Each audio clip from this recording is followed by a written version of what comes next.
Fala pessoal do Papo de Autor, bom dia, boa tarde, boa noite, beleza? Eu hoje trouxe aqui a Carolina Mancini para falar sobre terror nacional. A Carol, ela é escritora de terror, de um dos melhores livros de terror nacionais que tem. Tá fazendo Nihil, tá fazendo Catarse, eu vou deixar o link aqui, tá pessoal? Ela vai falar um pouquinho mais sobre isso. Carol, eu queria primeiro que você falasse sobre sua carreira, sobre seus livros, sobre seus projetos, se apresentasse para o pessoal que ainda não te conhece. Bom, então, bom dia, boa tarde ou boa noite. Obrigada, Valdir, por me convidar para estar aqui. Eu sou a Carol Mancini, sou escritora, sou ilustradora, sou educadora. E a minha formação, meu caminho, né, minha carreira, ela é um pouco Frankenstein, assim, porque a minha formação inicial é como atriz, mas eu deixei o teatro só para a área da educação e passei a me dedicar à literatura, né? E em 2010, mais seriamente, publiquei em várias antologias sempre de terror ou de fantasia, fantasia sombria, no caso.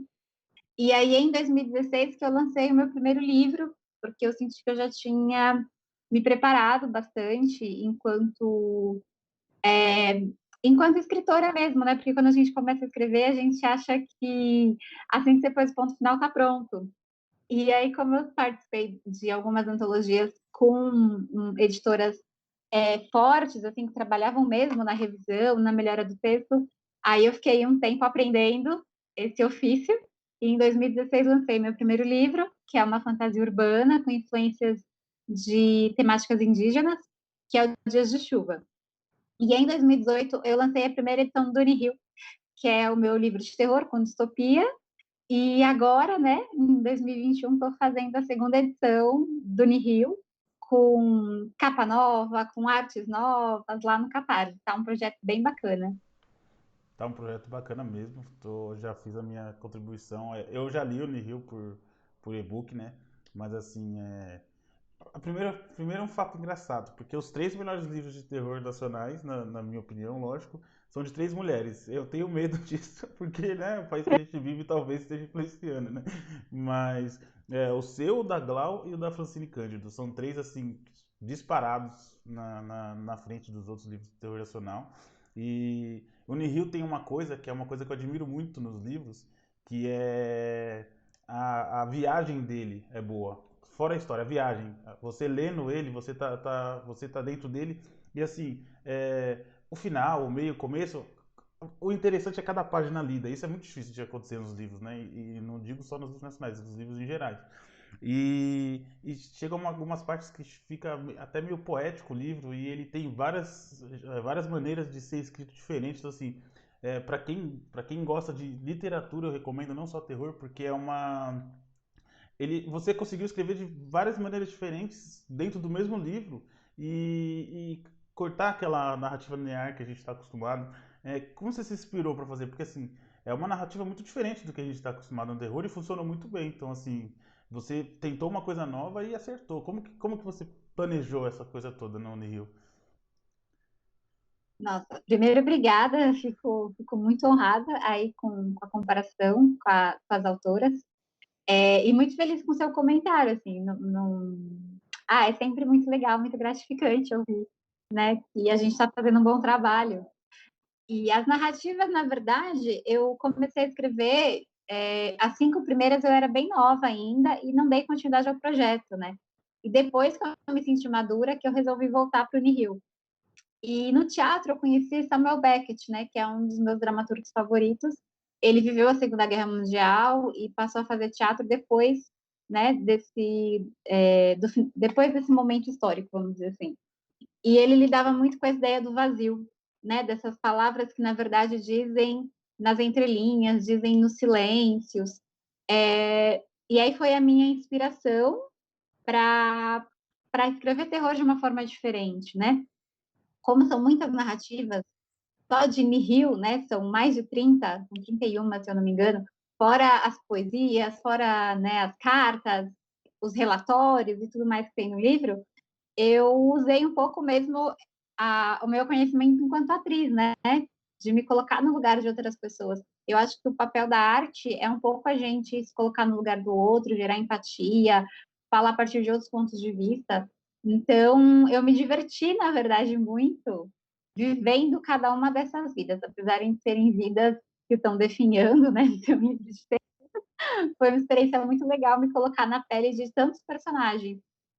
E aí, para mim, o mais importante mesmo era passar a mente deles, né? Passar o que eles sentiam. Tanto que a gente, tirando um único personagem, né, que é o Errante, todos os outros não têm nenhuma, ou quase nenhuma fisionomia, né? Eu não conto para você como eles são, porque não importa mais, é o fim do mundo, né? Isso não faz mais sentido.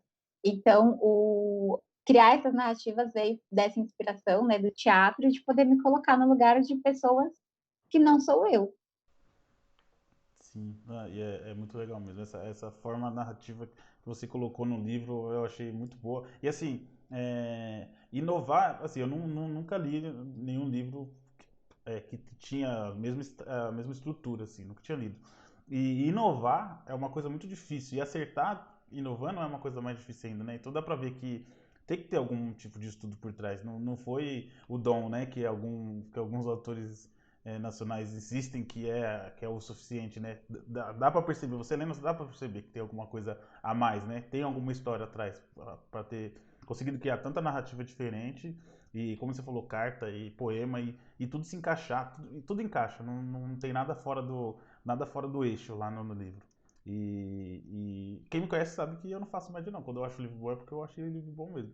E, e assim, é muito bom mesmo, de verdade. É um dos 3 melhores livros de terror nacional e fácil, sem briga. E você ganhou o prêmio, né? Com ele. Como que foi a sensação de ter ganho o prêmio com o livro? Em 2019, né, no começo de 2019, eu inscrevi o Nihil para o Prêmio Odisseia de Literatura Fantástica, lá em Porto Alegre. Despretensiosamente, assim, mandei um dia antes de acabar o prazo, né, porque apesar de estudar muito, a gente sempre se considera um pouco iniciante de alguma forma, né?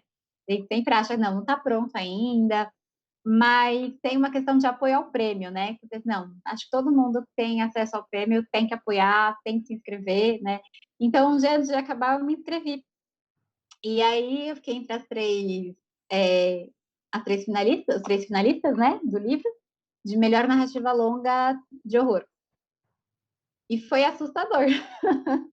Foi assustador. Falou assim, caramba, né? Não acredito. E aí eu corri para comprar passagem para ir para Porto Alegre para participar desse momento, né? Dessa noite. Já tinha ido em Odisseias antes, mas essa foi especial. E quando o Duda anunciou, eu estava tão fora de mim que eu achei que ele estava repetindo o nome dos livros, né? Então, tipo, eles tinham apresentado os 3, e ele falou de novo, Nihil. Aí eu fiquei olhando assim pro telão, aí a Luminose, né, tava na minha frente, ela virou, é você, menina! Aí eu, meu Deus, nem consegui falar, assim, tipo, não tinha nem o que falar, só agradecer mesmo a todo o Sim, apoio, a todo mundo. E foi maravilhoso, assim, sempre olho pro prêmio, sempre, né, deixo ele, assim, numa parte para eu olhar e falar assim, ó, não desiste, é isso aí que você tem que fazer, não pode não. com certeza. Merecido, com certeza. Eu vou deixar o link, tá, pessoal, do Catarse. É, A gente vai falar um pouquinho mais sobre ele, porque as artes também e a diagramação tá muito bonita mesmo. A gente vai falar um pouquinho sobre isso também. E agora vamos tocar um pouco mais no tema principal. Escrever terror no Brasil. Como que é essa sensação para você? Como que você sente o público? Como você sente a aceitação? Se você sente que ainda tem algum tipo de preconceito no terror nacional? Como que você sente estando nesse meio aí?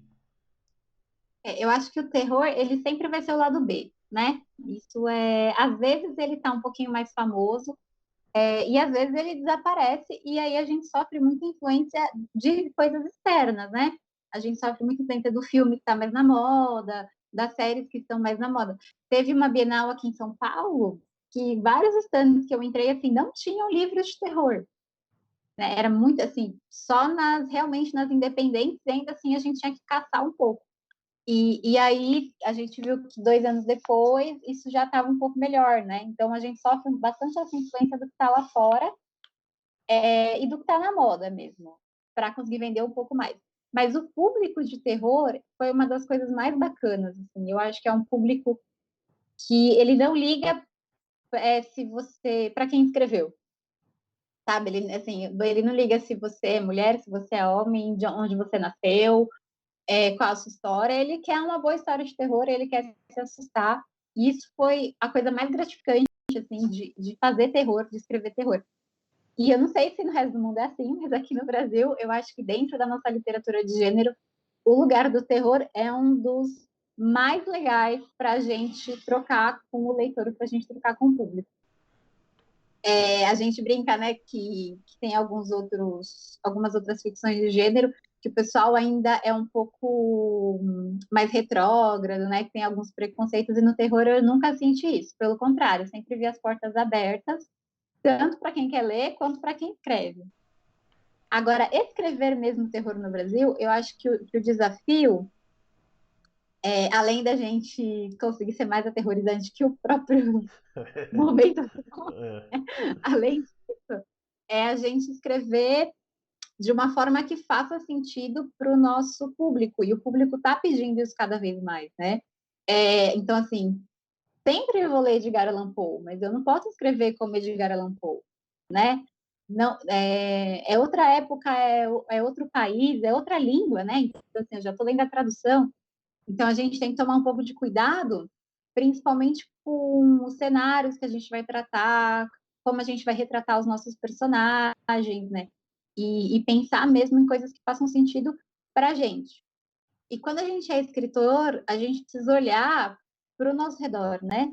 Eu brinco que na frente da minha casa tem um barzinho e os senhores ficam lá jogando baralho, assim, né? Não agora, né, por conta da pandemia, mas ficavam jogando baralho, jogando dominó. Aí fala que é a minha versão da tabacaria, do Fernando Pessoa, né? E eu observo, né? Então, observar as pessoas no ônibus, observar outros seres humanos que estão ao nosso redor e a partir daí a gente criar algo significativo. Então, a observação para escrever é fundamental, né? E buscar outras influências também, né? O que aterroriza as pessoas no Brasil quando a gente fala sobre fome, sobre miséria, sobre o obscurantismo aí que a gente está vivendo, né? Essa negação da ciência, né? Essas coisas nos aterrorizam. E a gente pode usar isso na nossa literatura, né?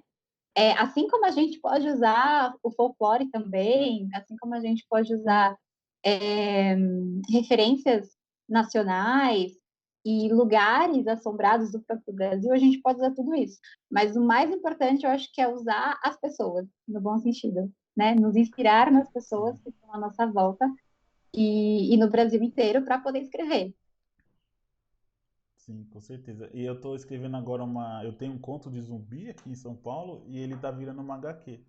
E aí eu fui caçar referências, né? Falei, vou ler alguma coisa, porque como você falou, escrever no Brasil é completamente diferente, assim. Se eu escrevesse no Brasil um livro de zumbi, que começou o apocalipse zumbi, o exército tá na rua, tá organizado, tá fazendo tal coisa, igual aos Estados Unidos, não vai colar, não é igual. A gente não tão organizado militarmente como os Estados Unidos, a gente não tem.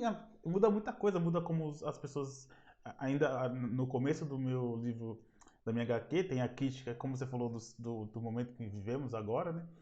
E a primeira página é uma pessoa falando que ele pouco distante, né? 2 anos depois que acabou a Covid, então as pessoas estão pegando aquele vírus e estão falando de novo essa história, de novo, é tudo mentira. Falaram que ia morrer um monte de gente, morreu quase ninguém, só foi algumas milhares. Então tá no que tá acontecendo hoje em dia no Brasil, que as pessoas estão fazendo assim, você anda na rua e infelizmente barzinho aqui perto de casa tá cheio e tá tudo normal, porque as pessoas ainda tem muita gente que não acredita, tem gente que acredita que é um plano mirabolante para derrubar presidente, assim, tipo, é uma é uma viagem completa, a gente não sabe nem como que a pessoa consegue acreditar numa coisa dessa.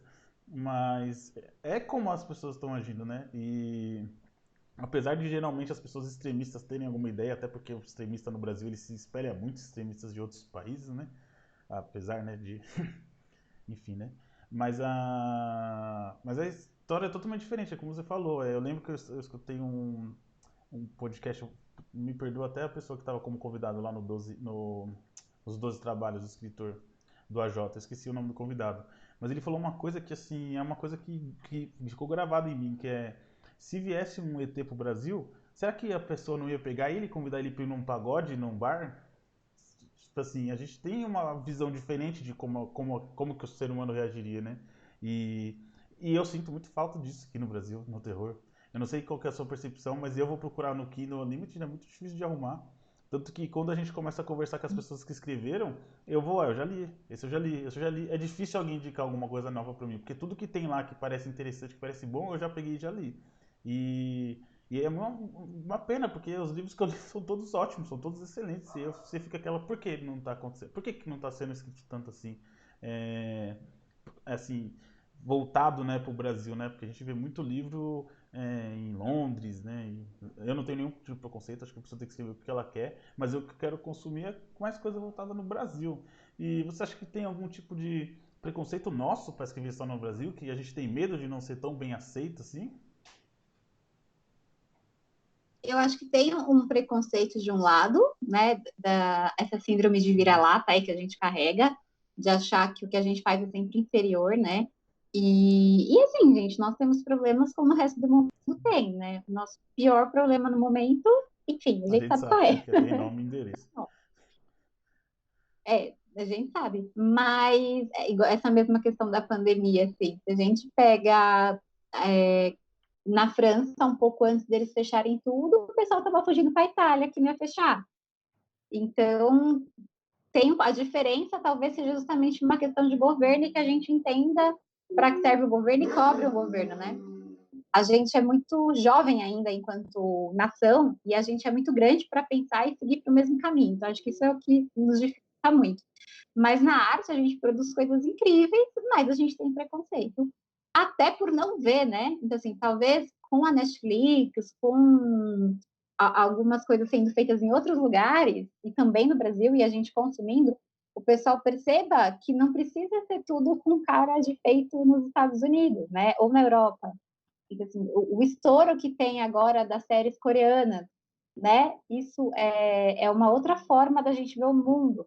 Ou quando a gente assistiu Dark, que é alemão, a gente também começa a olhar melhor para o Brasil, porque a gente se acostumou com o formato, né? E aí tudo que não está naquele formato é estranho.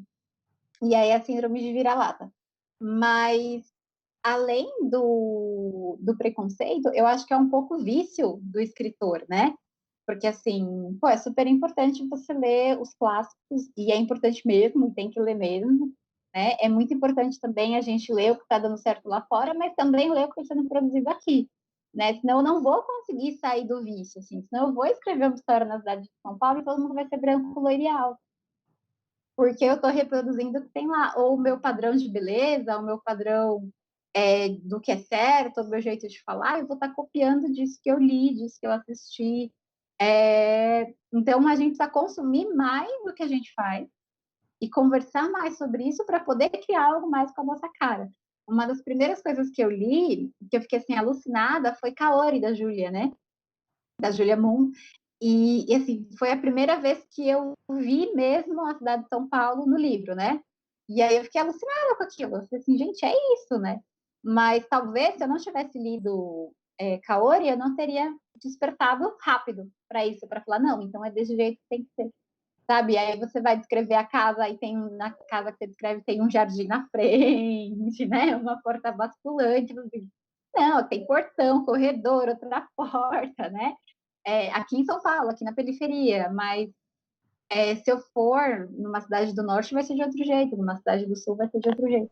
Então, consumir a nossa literatura e consumir o que a gente faz, eu acho que é um dos passos, e consumir criticamente também, Sim. né? Consumir para apreciação e também criticamente, como profissional, a gente vai se fortalecendo e vai deixando as coisas mais caras de Brasil, né? Sim, com certeza. E tem para quem tá assistindo a gente é um autor iniciante, a Carol tocou num ponto que a gente tem que ler os clássicos, as pessoas elas confundem assim,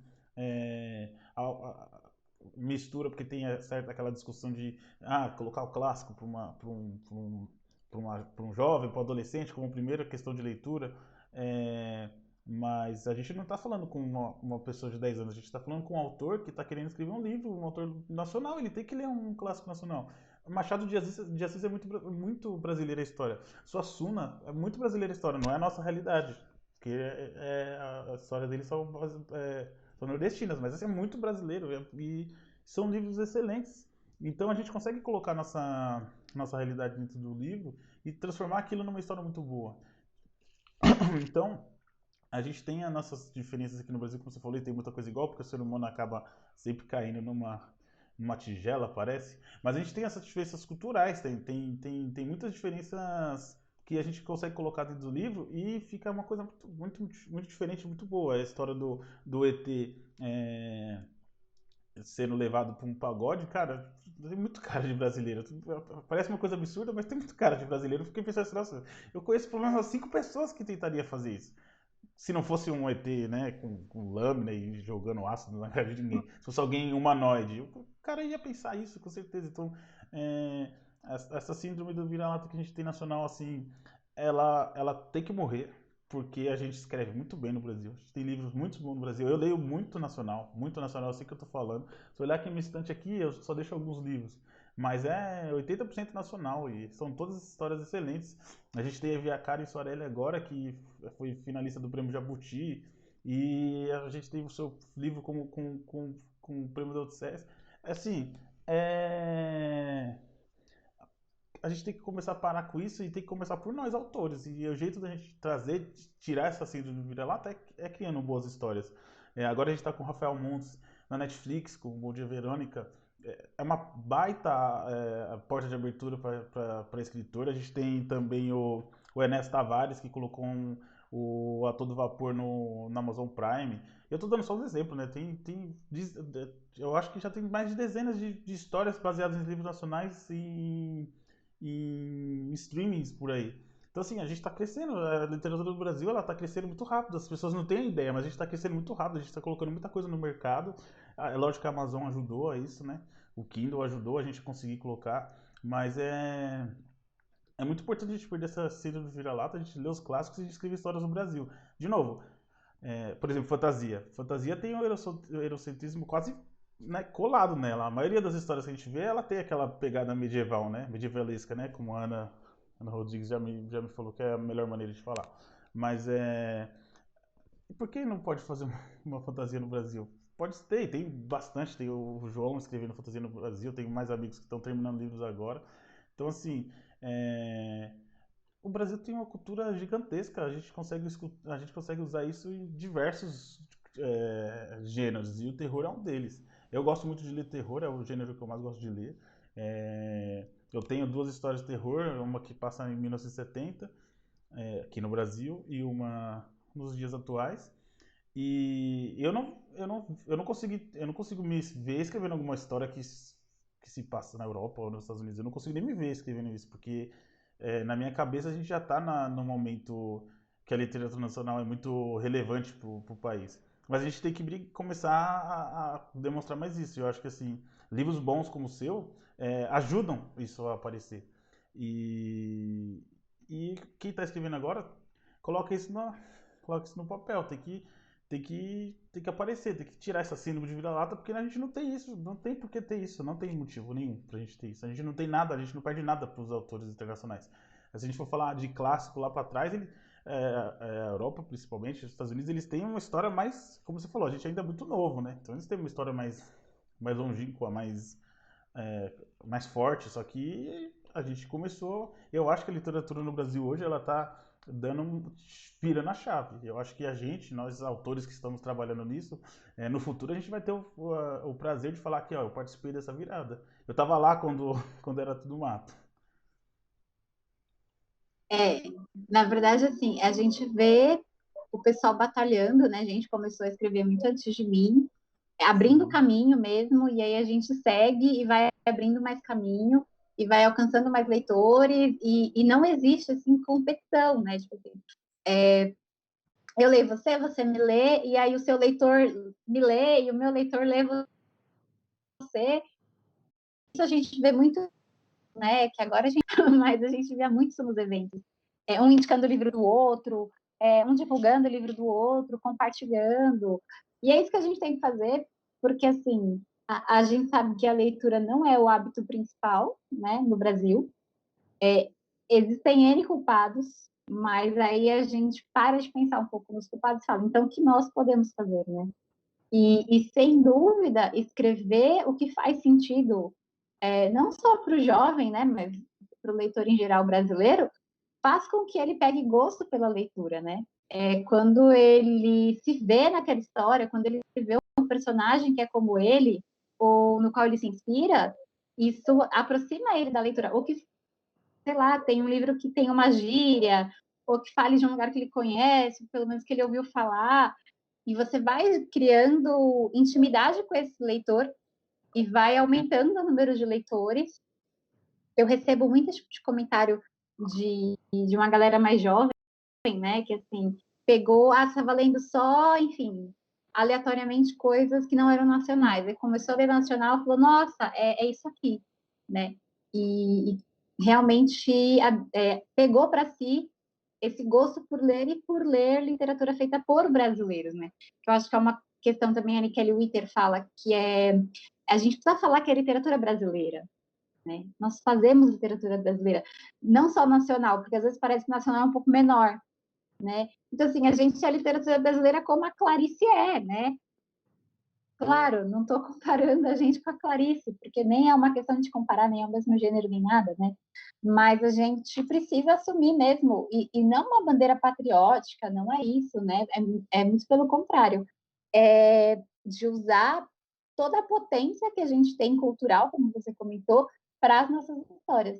E a hora de fazer terror, a gente não pode ser preguiçoso, né? Eu fiz uma brincadeira outro dia numa live, assim, pô, por que que eu vou falar... Assim, São Paulo há muito tempo deixou de ser a terra da garoa, né? Tamparam todos os rios, os prédios não deixam a maresia chegar, né? De Santos, assim, não chega mais. Então, não é mais a terra da garoa, que faz um pouco de calor. Então, por que que eu vou descrever a minha história lá aterrorizante no frio, gélido? Não, meu, sabe? O cara tá na Avenida Paulista de terno, indo trabalhar, depois de ter pegado 3 metrôs, suando debaixo de um calor de quase 40 graus, e é ali que ele vai ter medo de alguma coisa que está perseguindo ele, que ele está sentindo subindo pela sua nuca. É ali no meio daquele calor do cara vendendo pastel que ele vai lembrar do pesadelo dele, né? Ou, sei lá, que cemitério que é esse que ele vai entrar? Se precisa por um cemitério? Ou quais outros lugares, sei lá, às 11 horas da noite, correndo para chegar no metrô. Então, a gente tem que parar de ter preguiça, na verdade, porque o terror você faz com tudo que você conseguir que te dê algum medo. Não adianta também eu querer fazer algo aterrorizante se eu não sentir um pouquinho de medo com isso, né? A gente tem que ser o primeiro a temer aquilo que a gente escreve, a temer as nossas ideias para funcionar. Então, tudo pode fazer com que isso aconteça. Teve um dia que eu estava escrevendo e aí estava sol, e eu, né, na cena lá, tipo, estava sol e tinha uma ventania. Dessas que, assim, que venta gelado, né, bem outono mesmo, e o solzão continua.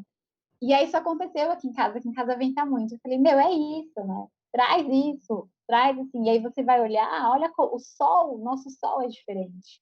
Nossos sons são diferentes, sabe? É o motoboy passando na rua. É... E aí, assim, você ouve sempre. Parece que é sempre a mesma moto, parece que é sempre a mesma moto. Todas as noites, quando eu saía, olhava pela janela, eu comecei a ter certeza que todas as noites era a mesma moto. Então, assim, eu estou usando uma coisa que é totalmente brasileira, que é totalmente da nossa metrópole, e eu posso fazer terror com isso, só que eu não posso ter preguiça. Né? Eu tenho que botar minha criatividade para funcionar a partir desses detalhes que são do nosso cotidiano. E quando a gente pesquisa o folclore, né? Ou as mitologias de uma forma geral, as nossas lendas, também não ter preguiça de usar como já foi usado. Porque senão, realmente, assim, a gente viu aqui com Cidade Invisível, que cuca maravilhosa foi aquela. Né? Então, assim, só que você tem que sair da preguiça e criar você a partir da lenda, né? Porque nós somos escritores e a gente cria também. A gente não está fazendo um trabalho de memorialista, um trabalho histórico, né? Isso é a nossa pesquisa, mas na hora de fazer a gente cria, e para isso tem que pôr a mão na massa, tem que escrever, reescrever. Quando eu trouxe a mitologia, os mitos e lendas indígenas, assim, eu, sei lá, fiquei meses só lendo autores indígenas de fato, né? Porque eu não estava interessada no folclore, eu estava interessada na cultura. Então, assim, é muito trabalho, é muita anotação, é muita pesquisa, muito vídeo no YouTube que você vai escutar por ouvidos falando, para não cometer nada absurdo, né? Enfim, eu acho que é isso, é arregaçar as mangas e trabalhar que dá certo. E, e você falou uma coisa importante, porque o Cidade Invisível, ele tem tudo isso que você falou. Ele coloca mesmo lá no centro do Rio de Janeiro e né, no, nas partes que é na cidade interior, no bairro interior. Só que tem muita coisa que é bem carioca, né? Eu tive a oportunidade de várias vezes ir a trabalho pro Rio. Eu sou paulista, né? Mas isso é importante. É, a, fugiu o nome da palavra. Não é aceitamento. As pessoas em situação de rua, fugiu a palavra que eu falo. Não tem problema. É, Sonho. e tudo, tudo como que funcionaria, né? Eu acho que eles conseguiram pegar bastante essa parte. Eles conseguiram colocar bastante a cidade do Rio de Janeiro na história, conseguiram pegar as lendas e o Cidade Invisível tem uma vantagem, como você falou, a Cuca é sensacional. E assim, eles colocaram aquela piadinha de internet ainda, né? Porque todo mundo fala que ela não envelhece e eles usaram isso na história. Eu senti como uma referência. E e a, e a série é muito bem produzida. Então, assim, ela não é só uma história legal com folclore, não é só no Brasil. Ela é muito bem produzida, ela é muito bem feita, os efeitos especiais são muito bons, os atores são muito bons. E, assim, é aquele salto que a gente tá comentando. A gente tá vendo o salto acontecer. Quando que a gente imaginaria uma série baseada num livro de um autor nacional ganhando Netflix e sendo uma das mais assistidas no mundo, como o Bom Dia Verônica foi há alguns dias? Então a gente tem uma porta aberta agora, que como você falou, o pessoal veio cavando isso ó, há muito tempo e eles não tinham um décimo da estrutura que a gente tem hoje, das facilidades que a gente tem hoje. Um autor de terror no Brasil há 20, 30 anos atrás, o que ele tinha que fazer para ser lido? Quais eram os desafios que eles tinham? A gente não tem 10% do desafio que o cara tinha para conseguir escrever. Então a gente está numa era que a gente tem muita pesquisa na palma da mão. Então a gente consegue ter acesso a lendas do Brasil, de todas as partes do Brasil, que uma pessoa antigamente seria muito difícil dela conseguir ter. A gente tem fácil acesso e a gente tem referências sérias passadas do Brasil. A gente tem livros, muitos livros escritos de fácil acesso e, e o dia a dia. E a gente tem uma facilidade enorme comparada com escritores de. Não é nem muito tempo, se a gente falar 30 anos atrás, em questão de Brasil é pouco, em questão de mundo é nada.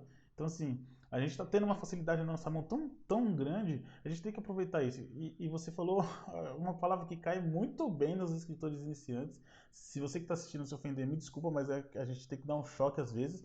Mas escritor iniciante é muito preguiçoso. Como que você vai escrever uma coisa que você não vai ler? A entrevista semana passada foi com o professor Alexander. E ele comentou até que teve uma vez que ele estava em algum evento e conversou com alguma pessoa que ia escrever distopia e a pessoa não tinha lido nenhum dos clássicos de distopia, não tinha lido Fahrenheit, não tinha lido 1984 e meio que, mas por que eu tenho que ler? Como assim? São percussores, são livros que mudaram o jeito da gente ler, mudaram o jeito de escrever. A gente tem que ler, a gente tem que ter essa base. E você consegue ler, hoje tem livro no Kindle por R$ 99. Se você deixar instalado no aplicativo no celular do Kindle, você pega a promoção de livro diariamente de centenas de livros. Então, assim, a gente tem acesso mais fácil à informação, e nem vou falar de vídeo no YouTube, que é de graça, e matérias, né? Enfim, se a pessoa falar pra mim que não, não escreveu porque não sabia, é porque não pesquisou, não foi atrás mesmo. Hoje em dia não dá pra falar. A não ser que seja uma coisa muitíssimo específica, mas eu não consigo imaginar alguma coisa que seja tão específica assim. Então falta mesmo um pouco do escritor nacional arregaçar as mangas e ir pra cima. Às vezes é muito mais fácil escrever sobre um lobisomem na era vitoriana do que escrever sobre um lobisomem correndo nas ruas de São Paulo, né? Como que a pessoa vai fazer? Vai copiar os trejeitos do americano e vai falar e só vai mudar o nome das ruas? A pessoa tem que pesquisar como que reagiria. Como que o brasileiro reagiria? O brasileiro não tem arma. O Brasil, as casas não são fortificadas, né? Não tem esse tipo de coisa. No apocalipse zumbi nos Estados Unidos, a gente consegue enxergar mais pessoas sobrevivendo, mais pessoas conseguindo se defender. Aqui no Brasil, a maioria das pessoas se defendeu com pau. porque a gente não tem, né? Ainda bem, né? Não tô defendendo arma, não, pelo amor de Deus, ainda bem que a gente não tem. Mas é uma diferença que tem no nosso cotidiano que faz. Se você for escrever uma história, por exemplo, meu livro de HQ, não, quem tá armado é a polícia. Você vai ver um cara armado na rua, é muito difícil, é muito difícil. Você vai ver um cara com uma 38, o cara não vai conseguir se defender de uma horda de zumbi aqui no Brasil, vai ser muito difícil. Então é uma diferença pequena, que parece pequena, mas é que muda a história completamente. Então a gente ia acabar ficando mais refém de quem tem arma. Quem ia sobreviver no Brasil num apocalipse zumbi? É quem conseguiria morasse numa casa que tivesse recurso, que a gente sabe que é difícil de acontecer também. Então essa diferença nas histórias, ela muda tudo. Ela muda o jogo, ela muda a maneira como a pessoa vai se enxergar. A pessoa vai se colocar no lugar. Ela não vai se colocar no lugar de um americano com uma metralhadora com 30 tiros por minuto nos Estados Unidos. Porque ela não tem essa realidade aqui, é impossível. Não vai nem na delegacia de polícia se bobear tem essas armas assim. Que os caras têm na parede da casa deles. Então, essas diferenças, assim, gente, faz muita diferença. Quando você pega um livro que usa essas diferenças, que usa aquele prato marrom em cima da mesa, o crochê da avó para colocar a panela, essas coisas colocam você, se situa você no Brasil, situa você no Brasil. E, bom, eu gosto muito de ler livro nacional. Posso estar romantizando, mas quando você lê isso, já fez sentido você ter lido aquele livro. Porque ele conseguiu te colocar numa história, e a função do livro é essa, no final das contas, né? Sim, não, sem dúvida. E essa questão, né, do estudo, é tanto o estudo do clássico, né? É o estudo de você trabalhar em revisão, ter leitores críticos que não sejam seus amigos ou que sejam seus amigos mais carrascos, né? Porque antes um amigo seu te detonando e você aprende, né, do que alguém na sua cabeça, isso também é estudo. E é o estudo do cotidiano, né? Isso que você falou, como que é o prato, como que é o garfo. Olha para sua vida, olha para as coisas que estão à sua volta, olha para as pessoas, né? É, é o piso de caquinho aqui, que era muito famoso aqui em São Paulo, é o chão da rua, metrô, você quer coisa mais pavorosa do que você ficar preso no metrô? Ou aquele sonho, né, que você nunca consegue sair, todas as estações são a mesma estação. Isso é assustador. Como são as nossas árvores, como são os nossos parques, como são os animais, como são os animais na rua, né? Tudo isso trazer para a história. Quando eu estava escrevendo o Nihil, eu me preocupei muito com a fala, né? Porque os personagens estão escrevendo ou conversando entre si. Então, assim, como eles falam, como eles escrevem, todo mundo escreve direito. Tem aquela pessoa que fala gíria, porque ela já tem uma outra história, então ela fala mais gíria do que qualquer outra coisa.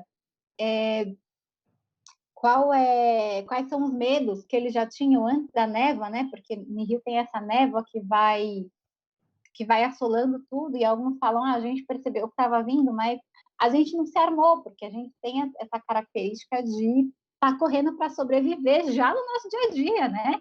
A gente já está na gigantesca engrenagem do capitalismo tentando sobreviver, tentando levar comida para casa. Então você fala assim, meu, tá, tipo, tem uma névoa vindo aí e a gente não sabe o que vai acontecer, mas eu não tenho comida hoje, cara. Essa é a minha preocupação, né? Então, eu me preocupei muito em trazer essas referências de como as pessoas falam e de como as pessoas pensam, né? Então, assim, quando eles saem para estocar comida, o que eles levam além de comida? Bebida.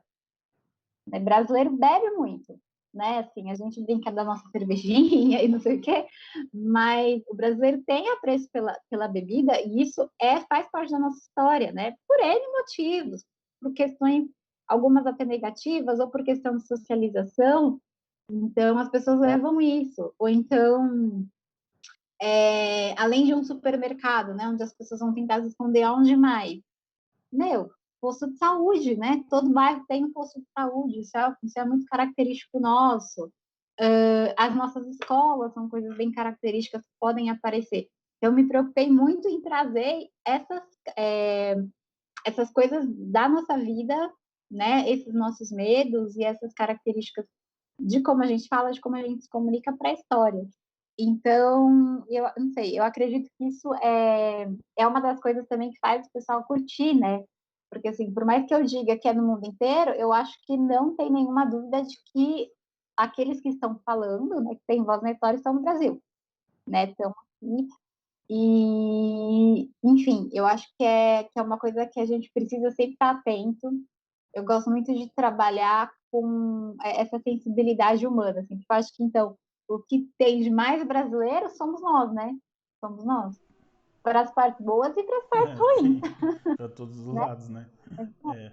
E, Também não adianta você trazer todas essas referências que a gente está comentando de folclore, de lendas e de lugar, mas o seu personagem ser literalmente um cara que saiu do século XVIII e está ali falando, a não ser que ele seja um vampiro que saiu do pode século ser, né?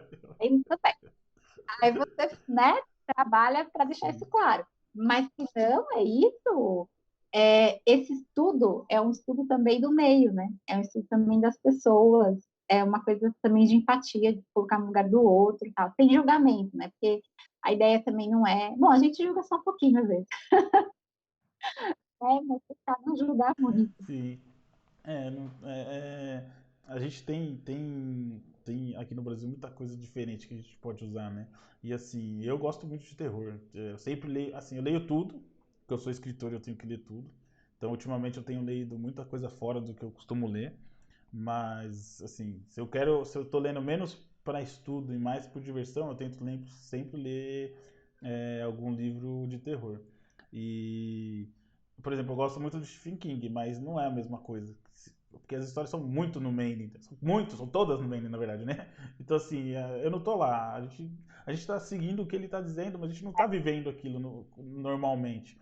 Não é a mesma coisa. Então, a gente acaba perdendo um pouco, porque tem algumas ações que as pessoas tomam que a gente não tomaria, ou nem aconteceria aqui. Então, o, como na HQ de zumbi. É, o problema do zumbi, em geral, é como que a coisa acontece tão rápido, né? Como fazer para a coisa acontecer tão rápido? Como as pessoas não têm tempo de se defender? E aqui no Brasil, tá acontecendo, o que eu uso como ferramenta na história para fazer isso acontecer é o negacionismo, porque está acontecendo no Brasil hoje, a gente vê 4 mil pessoas morrendo por dia e pessoas falando não está acontecendo nada. Então eu usei isso no livro. Então a gente consegue pegar até o que está acontecendo hoje, no Brasil principalmente, e colocar isso na história e trazer o leitor. O cara falar, eu conheço uma pessoa que faria isso. O personagem principal da primeira parte da história, ele estava indo sem máscara, mesmo todo mundo lendo no jornal que tinha máscara, e aí ele lembra da esposa dele enchendo o saco dele para usar máscara, e ele é puto com isso porque ele tinha uma empresa que faliu na pandemia do Covid aqui. Então, assim, ele, ó, eu tô vivo, tô trabalhando pros outros agora, por causa dessa baboseira que eles falaram no passado, e toda aquela história que você com certeza já viu alguém falando aqui no Brasil, algum momento você viu alguém falando alguma coisa do tipo, e muitas outras pessoas foram nessa de, de novo isso, de novo isso, de novo isso. Não, se a primeira vez já não aconteceu nada, porque para as pessoas 500 mil mortos é pouco, porque a gente vê as pessoas tirando sarro disso. Eu tenho o livro do Atila no Kindle. Se você for lá nas avaliações negativas, a pessoa tá falando assim: o cara que falou que ia morrer 1 milhão de pessoas. Morreu 300 mil pessoas. Como que a pessoa consegue fazer graça disso? O cara falou que ia morrer 1 milhão. Aí morreu só 300 mil. E as pessoas estão fazendo graça. A pessoa tá tirando onda disso. Tá na internet fazendo chacota do cara que acertou tudo que falou. E a gente tá nessa, tá vivendo hoje isso, né? Tá vivendo esse tipo de coisa. Então, assim, eu acho que primeiramente, né? É uma pergunta que eu faço pra você, mas dando a minha opinião, vai explodir o número de distopia no livro. Acho que essa era que a gente está vivendo vai criar muita distopia, muita coisa em cima do que a gente está passando, né? É, se você acha que essa história que a gente está vivendo, a primeira pergunta é um pouco mais sensível de fazer, porque assim, como eu falei para você, eu li muita história de terror boa no Brasil, mas assim, as melhores foram mulheres que escreveram. Você acha que a sociedade que a gente vive hoje, que é assustadora para qualquer mulher, principalmente no Brasil, ela influencia nisso? Ou você acha que, não sei, porque assim, uma mulher hoje em dia em São Paulo, falar mais pela gente, ou no metrô, entrar num ônibus e tiver 4 homens, pra ela já é terror, já é muito terror que eu ver um dinossauro na rua. Então, assim, já é assustador pra mulher entrar no ônibus e ela tá sozinha com 4 homens no Brasil, porque ela tá à mercê da completa sorte, infelizmente. Não tem como a gente admitir isso. Você acha que isso influencia na hora de tomar as decisões na hora de você escrever? Você acha que essa é só coincidência? Os livros que eu mais gostei do terror serem escritos por mulheres foi só coincidência, não tem nada a ver? Ou você acha que a gente está inserido mesmo numa. Bom, a gente está inserido, mas acho que isso influencia na hora de escrever essa maluquice que a mulher não pode fazer o que ela quer e não pode nem andar na rua de noite, não pode nem pegar ônibus, que pode acontecer alguma coisa com ela. Você acha que isso influencia na hora de escrever terror, essa cultura no Brasil? Descultura, sei lá. Eu acho que influencia a gente a fazer de outro jeito, eu acho. É, concordo plenamente, ser mulher é aterrorizante em vários sentidos, né? Eu lembro, você falou de estar no metrô e ter só 4 pessoas, eu lembro de um dia de muito, muito calor, assim, eu estar perto de uma escola que eu trabalhava, e na frente tinha um bar que o pessoal almoçava, né? E aí eu tava doida, assim, para tomar um picolé antes de entrar. E aí, quando eu cheguei perto, eu vi que só tinha homem almoçando. Eu não entrei. Eu falei, não vou entrar, né? E aí eu encontrei com o pessoal e falei assim, vamos ali comigo para eu comprar um sorvete? Porque, assim, ainda que não aconteça nada, a gente tá sempre com esse medo, a gente tá sempre evitando passar por situações que façam a gente se sentir pelo menos desconfortável, né? E aí, eu acho que isso nos torna porque a gente sempre está observando onde a gente vai, observando quem está entrando, quem está saindo, como a pessoa se porta, se ela te olhou de um jeito, se ela te olhou do outro, se ela falou com alguém, né? É tudo, a gente tem que sempre estar atento a tudo isso. Ao jeito que as pessoas andam, aos lugares que elas frequentam, enfim. Então, o fato de a gente tem que sempre observar muito para tomar cuidado ou para evitar essas situações, nos deixa mais próximas, eu acho, de fazer isso de uma forma diferente. E aí, talvez, por isso você tenha sentido, né, que esses 3 melhores livros, ó, foram escritos por mulheres. Porque eu acho que a gente vê o terror de outra forma, talvez de uma forma que os escritores homens, na maioria das vezes, não consigam ver ainda. Porque eu também acredito que a partir do momento que vocês homens, no caso, né? Passam a ler mais coisas, conhecer mais formas do trabalho das mulheres, isso começa a fazer mais sentido. Eu acho que a gente tem essa capacidade, sabe, de se colocar no lugar do outro, assim, e virar a chavinha. Eu lembro que eu estava voltando da Horror Expo aqui em São Paulo, né, antes de pandemia, antes de tudo isso, e numa das noites eu peguei um Uber, né? E assim, um cara, tipo, longe pra caramba, mora em Itaquera, né? O Horror Expo é do outro lado da cidade. E assim, tava super normal, e aí ele falou assim, de onde é que você tava no evento, não sei o que, eu falei, tava no evento de terror.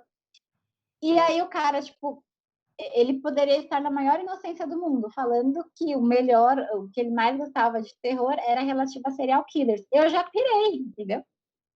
Até a hora que eu cheguei em casa, eu fingi que tava falando com a mãe, eu fingi que tava falando com o marido, né? Porque assim, meu marido tava viajando a trabalho, minha mãe me incomodar 11 horas da noite. Mas a gente começa a tentar criar artimanhas. Talvez, né, não tenha nada a ver, mas a gente não consegue pensar de outra forma, a gente só consegue pensar terror, não fala outra coisa, né? Sim. Então, sim, a gente vive isso o tempo todo e isso reflete na forma com que a gente escreve. E não é à toa, né, que que com a pandemia, o feminicídio subiu muito, né? A, você tá aqui ainda? Tô ouvindo. A Meg travou aqui a imagem, Não, pode desculpa. ficar tranquilo. Com a pandemia, o feminicídio subiu muito, né? As agressões contra as mulheres em casa subiu muito, porque a gente ainda vive uma sociedade machista, a gente ainda está lutando aí para fazer esses hábitos, né? Tão cruéis aí que nos objetificam. E aí tem a arte, né? Que é para fazer o contrário. Então, assim, uma coisa que eu não leio mais, assim, tipo, e falo mal, é cena de estupro, por exemplo. Não precisa reproduzir. Não precisa mais, porque assim, eu tô fazendo uma denúncia. Não tá, cara. Tá reproduzindo um negócio que é feito a exaustão e que tá objetificando mulher. Então, assim, porque é uma história que o protagonista só mata a mulher, ou só mata trans, entendeu? Ou só mata negro. Não, não faz isso, cara. Não, mas o mundo é assim. A gente sabe que o mundo é assim, mas a gente precisa de outras histórias, a gente precisa de outros protagonismos, a gente precisa contar outras histórias, porque a gente, às vezes, na maior das boas intenções, acha que está fazendo uma denúncia, mas quando você coloca isso na ficção e no modo como você coloca, está fazendo apologia, né? Então, assim, tava todo mundo aí rindo do cara, achando que o cara não dava nada, e o cara tá aí, entendeu? Acabando com a gente, no sistema de necropolítica, tá todo mundo morrendo, é genocídio. Mas aí, a gente achou que não ia pegar nada. Estamos só mostrando como existem essas pessoas. Não, cara, a gente não pode dar palco para esse tipo de coisa. Sim. Então, enfim, um Não, desabafo com aí. certeza. Por favor, parem de escrever histórias onde mulheres são estupradas, parem de escrever histórias onde mulheres são isso aqui. Não. A gente precisa de outras coisas, a gente precisa de outras histórias, né? E se você quiser fazer, eu acho que é um dos poucos momentos que vale a pena você contar em vez de demonstrar, porque a gente sempre fala que na literatura é bom demonstrar e não contar, né? Que a gente tem que mostrar as coisas acontecendo. Nada contra quem conta, inclusive adoro essas histórias mais que parece que alguém está te contando em volta da fogueira, né? Mas se for para ter algo assim, então fala que teve, mas não torne isso tão imagético, né? Porque a gente só vai estar reproduzindo aí coisas que a gente não quer mais na sociedade. Sim.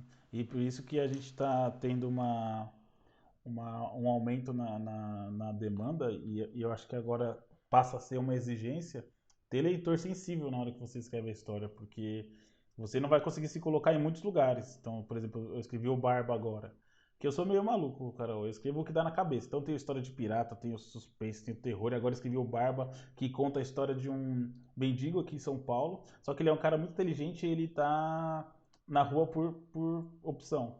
E tá há muito tempo na rua e assim, sem romantizar a história, eu só quis passar um lado que a gente não enxerga hoje em dia, né?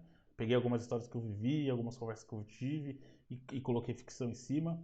E, e tem e tem histórias ali que o Barbie encontra um menino que foi expulso de casa por ter sido gay, por ser gay. E aí, é, como assim? Eu penso que eu tenho que escrever sobre isso. Eu não posso não escrever por eu não ser gay. Só que eu passei para meus amigos gays para eles lerem, porque eles precisam saber. Eu preciso saber, porque tem muita coisa ali que eu não enxergo, né? Eu não consigo enxergar. Eu não passo por esse tipo de coisa. Eu não passo por coisa que mulher passa, eu não passo por coisa que negro passa, eu não passo por coisa que gay passa. Então, assim. Eu não tenho essa vivência. Então, assim, a gente se coloca no lugar de assim, pô, eu me coloco no lugar da Carol porque eu sei que é difícil uma mulher entrar no ônibus, mas eu não vou sentir o terror que você sente lá. Isso eu não vou conseguir sentir. Eu vou saber eu vou saber como é ruim, que é ruim pra você, mas a sensação que você tem por estar lá, isso aí, infelizmente, não tem como a gente se colocar. A gente tem que tentar o máximo se colocar, mas exatamente a sensação não, porque pra mim um ônibus é só um ônibus, não é mais nada que isso. E pro homem, né, no geral no Brasil. E aí eu mandei para uns amigos meus gays, aí um leu, e aí ele me chamou para tomar um café e ele falou, cara, a história tá ótima, não tem que trocar nada, só que foi exatamente o que aconteceu comigo. E aí o cara chorou e me contou, e eu falei, pô, cara, mas não tem nenhum gatilho ainda não. Pode contar. Só tem uma parte que eu quero que você mude, uma frase. Que tem uma frase que o Barba começa a conversar com o garoto, com o Vitor, e aí o Vitor fala, obrigado, tô me sentindo um pouco melhor. Ele fala assim, ó, tem 30 anos que me expulsaram de casa e eu me sinto mal até hoje. Essa sensação de ser excluído por seu pai, pela sua mãe, cara, não apaga. Isso não apaga. Então, tira essa frase e coloca de outro jeito, porque ele não tá se sentindo bem. Ele nunca mais vai se sentir bem. Ele não vai se sentir bem nunca mais. Quando falar de família, ele vai lembrar das pessoas que colocaram ele no mundo e expulsaram ele de casa. É uma coisa assim, como que eu vou imaginar isso? Não tem como imaginar. Não tem, minha família sempre me apoiou, não tem como. E olha a importância do que ele falou, porque um conto inteiro ele falou, o conto você não muda nada, tá? É o que aconteceu. E aí no caso dele foi a madrasta dele que ajudou no conto, a mãe sai de casa e vai viver na rua com o moleque, não, se seu pai te expulsou de casa, me expulsou também. Que é uma coisa que eu imagino uma mãe fazendo. E aí ele falou assim, no caso dele foi a madrasta dele que fez isso, pegou ele e falou, não, você não vai ficar na rua, nem que eu saia junto com você, a gente vai dar um jeito, e aí alugou casa pra ele, toda a história e tal. E assim, olha como uma coisa que a gente imagina, assim, eu consegui imaginar uma coisa que aconteceria, até porque eu baseei na história de um cunhado, de um irmão de um parceiro meu, que aconteceu com ele coisa parecida.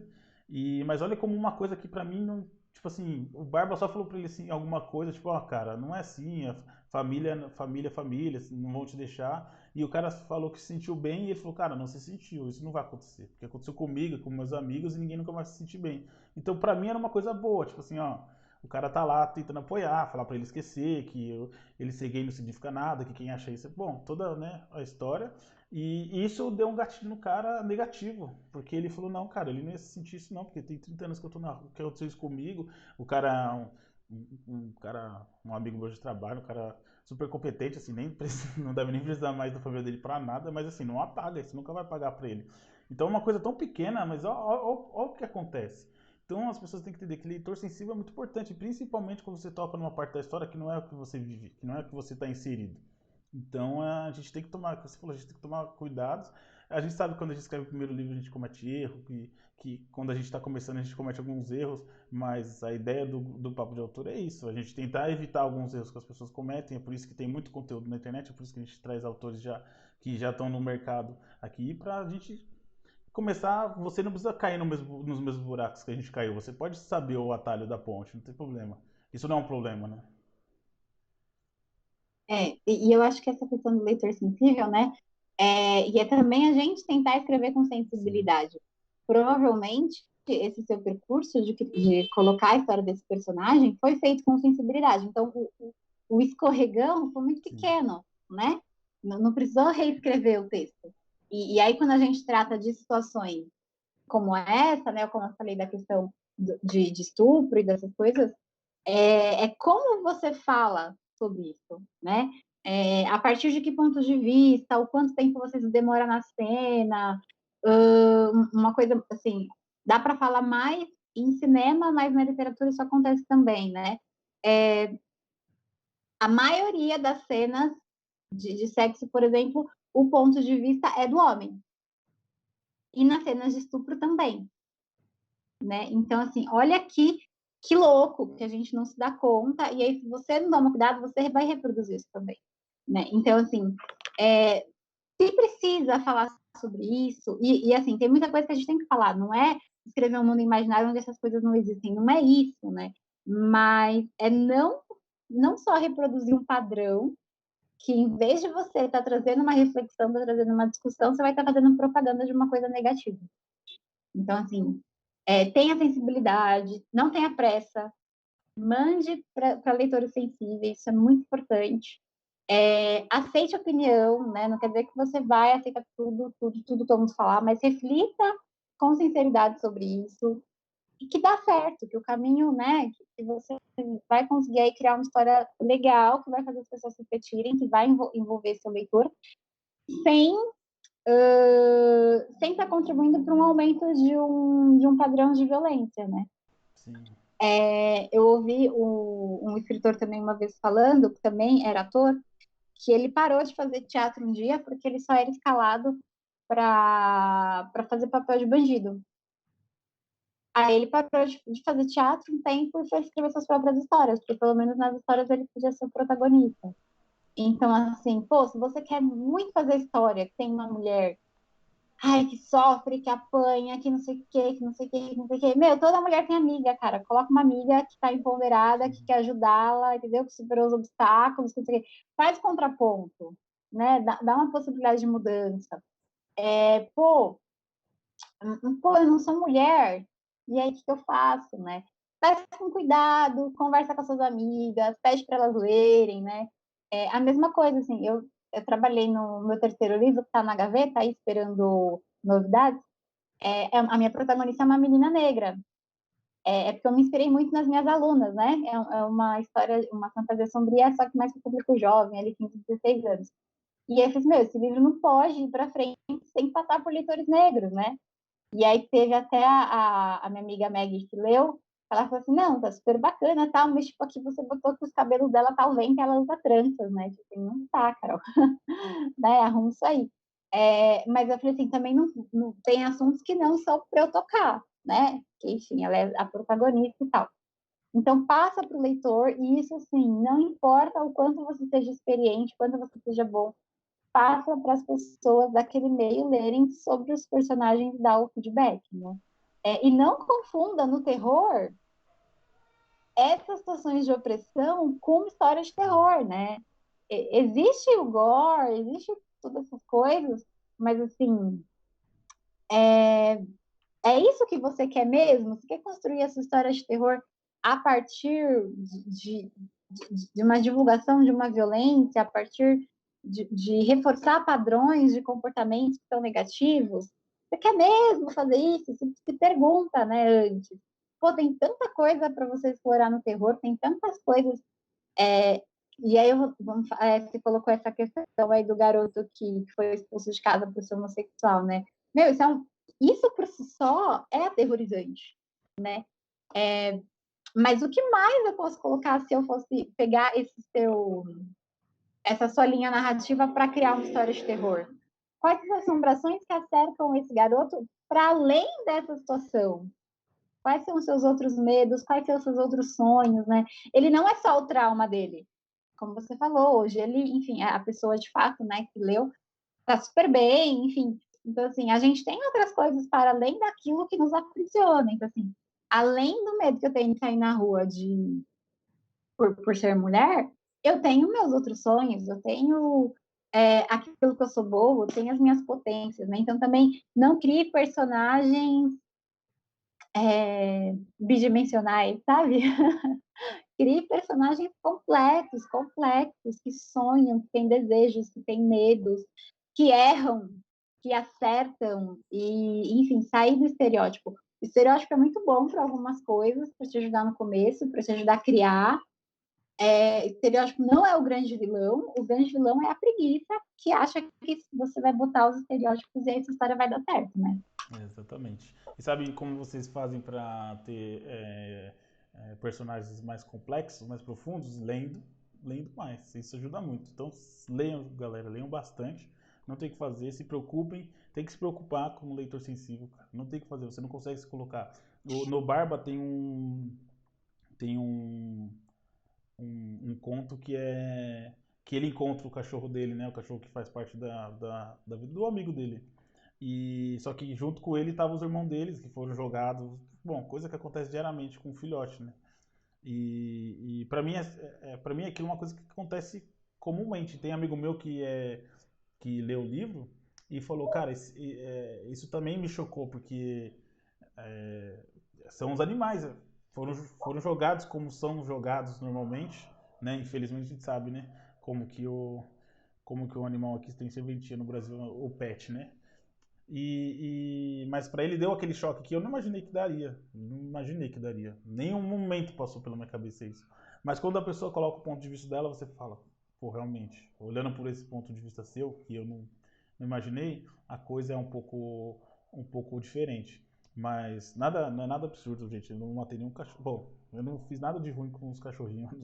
É um conto de uma história que acontece, né? Que vive acontecendo ainda aqui perto de casa. Mas é, bom, eu queria primeiro agradecer você, Carol, por ter participado aqui. Essa conversa foi ótima, aprendi muito. Antes de acabar, eu queria falar da diagramação e da capa do Nihil, que estão sensacionais, muito bonitas de verdade. Eu vou colocar o link do Catarse aqui, a Carol vai falar um pouquinho mais sobre ele. Eu vou colocar o link aqui, mas nossa, ficou fantástica. A capa antiga eu já achava bonita no Nihil. Eu acho que quando eu li, era antes daquela que você. Acho que você teve três capas, né? Ou eu tô ficando maluco. Foram três capas. É que tem, tem a da Estronho, né, que foi a primeira Isso. edição, que é toda cinza, que você já quase não vê nada Essa que mesmo, eu né? li. Essa que eu li. Essa foi a Sim. primeira. E aí, essa última capa agora é a mais bonita das três, tá? Muito, muito, muito bonita mesmo, muito legal. A diagramação também tá muito boa. Parabéns por seu catarse tá dando certo. Vou colocar o link aqui. Você fala até que dia que vai. Pode falar pro pessoal aqui, eu vou colocar o link para o pessoal acessar. Vou divulgar nas páginas também do Papo de Autor. Parabéns, porque já deu certo seu catarse, né? Vai dar mais ainda, vai aparecer muita meta estendida ainda, tenho certeza. Parabéns por ter dado certo. Obrigado de novo por ter participado. E fala mais um pouquinho sobre o seu Catarse. Parabéns. A capa e a diagramação estão fantásticas. Eu até anotei o nome do diagramador lá. Se você quiser até falar para eu pôr aqui depois o link das redes sociais se ele liberar, porque eu acho que profissionais bons a gente tem que divulgar também. Ficou muito bonito, a gente sabe que é um cara que é um profissional que fez. E brigadão de novo e fala um pouquinho do Catarse do Rio pra gente. Bom, Catarse fica aí, tem mais 38 dias de hoje, não sei exatamente que dia é hoje, mas Deixa eu ver aqui, ó, que dia é hoje, para não buguei ter aqui. erro. Hoje é dia 7 de abril. Tá, ele vai até abril, até a segunda semana de maio, né? Lá pro dia 7, dia 8, mais ou menos. Então tem bastante tempo aí para a gente correr atrás de metas pedidas de bastante coisa. A gente bateu 100% da meta em 38 horas. Né?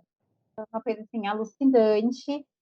Não esperava mesmo, assim. O pessoal falou assim: "Ah, não, não esperava", porque fazer essa segunda edição é um projeto de um sonho.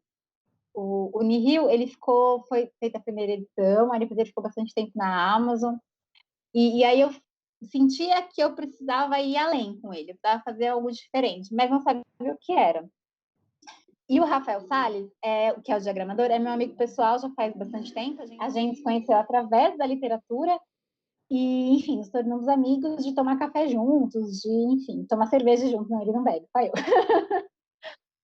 E aí, conversando com ele, né, pensei, assim, em algum momento, em 2021, lançar o Nihil pelo Catarse, porque assim, eu queria muito fazer, mas sem grana, né? Tipo, eu queria fazer independente, porque desde que eu comecei eu aprendi muito, né? Aprendi, que é muito legal também, aconselho, aprender o processo do livro, sabe? Como é para mandar para a gráfica, como é fechar um arquivo. Você não precisa aprender a fazer, mas você saber como é, saber que isso é preciso, te empodera quanto autor, né? E aí eu comentei com ele, com o Vinícius Fernandes também, que são meus amigos, que eu tinha essa vontade. E o Rafael falou assim, vamos fazer uma capa nova? Né? Eu assim, vamos. E aí ele fez uma capa para mim no dia do meu aniversário, que foi 15 de fevereiro. E me mandou a capa. E eu surtei, eu falei, meu Deus, tipo, isso é maravilhoso, que não sei o quê. E aí isso me empolgou para falei, não, vai ser e vai ser agora, né? E aí eu fiquei, tipo, alucinada, assim, 20 dias estudando Catarse, estudando campanhas que deram certo, né? E pensando o que eu podia oferecer, porque, assim, muitas pessoas têm a primeira edição. E eu sei, né, que tem muita gente que vai comprar a segunda porque apoia meu trabalho, mas eu queria algo a mais. Então, eu conversei com o Rafa e falei assim: ó, vamos fazer uma coisa assim, uma obra de arte, vamos fazer uma instalação artística dentro do livro. Aí ele falou: era isso que eu queria. E aí a gente foi conversando mais ou menos, mas eu deixei ele livre para ele criar da forma que ele quisesse, porque ele já conhecia o livro, já me conhece, né? Sabe bastante do que eu gostaria. E aí eu fui estudar campanha para poder fazer o lançamento e pensei então que essa segunda edição, além da diagramação nova, eu chamei o Cid Vale Ferreira para fazer o pós-fácil e ele topou, ficou super contente. E um conto extra que vai ser publicado só no livro, não vai para a Amazon, não vai para lugar nenhum. É Enterrada sob o Tempo e Águas Vivas. É um conto de terror que vai fazer parte do livro. E deixei a diagramação e algumas artes na mão do Rafa. E, bom, lançamos a campanha no dia 23. Foi incrível a recepção, muita gente curtiu. Depois que eu divulguei imagens da diagramação, o pessoal gostou ainda mais, assim, fiquei super contente, porque a nossa ideia é fazer uma experiência visual, uma experiência artística com um livro de terror. Então, a gente está extrapolando o que o Nihil já é. Tá lá o catarse.me/Nihil, para quem quiser conhecer o projeto. O livro, e-book, vai continuar na Amazon, né? Tá R$ 4,99, se eu não me engano. Então, quem quiser ler o e-book, para conhecer meu trabalho, para saber se o livro é bom mesmo, né? Entra lá, pode ler, e aí se gostou, quiser comprar o livro também, agora que está em financiamento coletivo, vou ficar super contente, me dá esse feedback. Ou divulga, né, para outra pessoa, pede de Páscoa, pede de Natal, sei lá. Mas o livro vai continuar porque são duas coisas diferentes, né? Então a história continua na Amazon, e aí a gente tem esse pacote artístico para o pessoal do financiamento coletivo.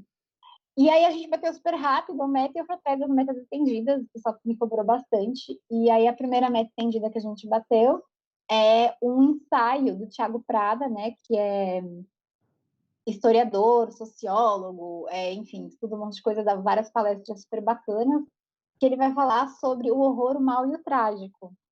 E é um ensaio mesmo a partir de temas da literatura e do cinema que vai compor o livro. Então, é mais um agrado aí para quem adquirir.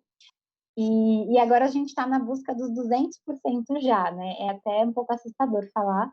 E aí eu resolvi fazer um mimo mais fofo, né? Porque a gente que é leitora adora uma tranqueira, tô vendo seus bonequinhos aí. É verdade. Você só vê a minha parede com escamas de sereias aqui, mas tenho várias tranqueiras aqui de livros. E aí é o porta-caneta, né? Que vai para todo mundo que apoiar, independente do pacote. Se a gente bater 200% da meta. E por que a gente está fazendo meta estendida, né? Isso é importante falar. Basicamente, a primeira meta é gráfica, né?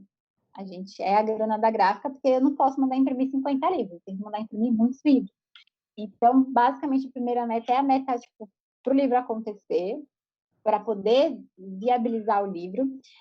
E a gente que é leitor, gente, assim, tipo, o escritor que é leitor, vocês que escrevem, vocês sabem, a gente quer trabalhar com literatura, trabalhar no sentido de ofício, né? Não necessariamente no sentido de dinheiro agora, mas no sentido de ofício.